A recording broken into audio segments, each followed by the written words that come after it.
The history of curling in Fort Wayne goes back to the late 1800s. There's evidence in the 1870s of curling going on in Fort Wayne when the Bass family brought over Scottish tradesmen to work in the Bass Mansion, work on the Bass Mansion. And they brought the sport of curling with them.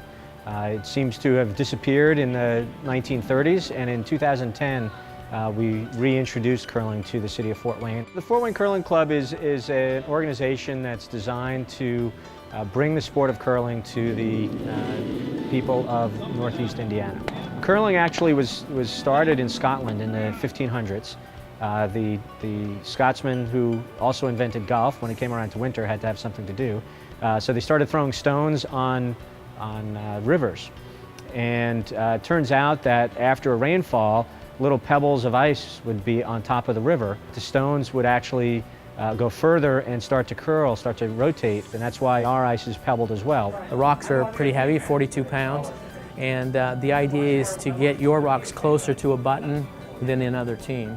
And there's a sweeping aspect to the game too for the other team members to help try to drag the rock further or to try to straighten the rock out. I would highly recommend curling to anybody who wants to get into it. I just think it's a win-win for the community and for anybody that gets involved. Curling is a great sport because it's rooted in sportsmanship. If you've watched the Olympics, you don't see an official on the ice. It's the players that decide their own score. It's the players that call their own fouls. It's a very gentlemanly sport. It's also one of the rare sports where multiple generations of a family can play together competitively. Also very athletic. It doesn't look like it, but it requires great flexibility. And that sweeping, when done right, gets your heartbeat up to about 160 beats per minute, so it's much more physical than people think. It's good for the heart, it's good for the mind, it's good for the body. Yep, yep! Hard! Hard, hard, hard! Hard, hard, hard, hard, hard, hard! There we go, way to go, Kyle. I think what it is about the sport that really hooked me early on was that when you're out on the ice, everything else goes away. It doesn't matter what you've done at work, it doesn't matter what you're doing at school, it doesn't matter what's going on at home.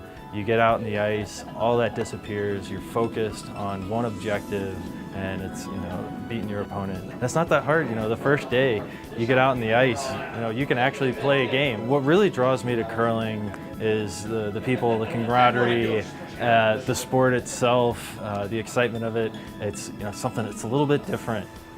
We want to continue to run tournaments. Last year's tournament included the women's Olympic teams from China, Scotland, and United States, as well as a number of other elite women's teams. Free for the public to come out and watch and see what curling is all about and the social aspect of the game.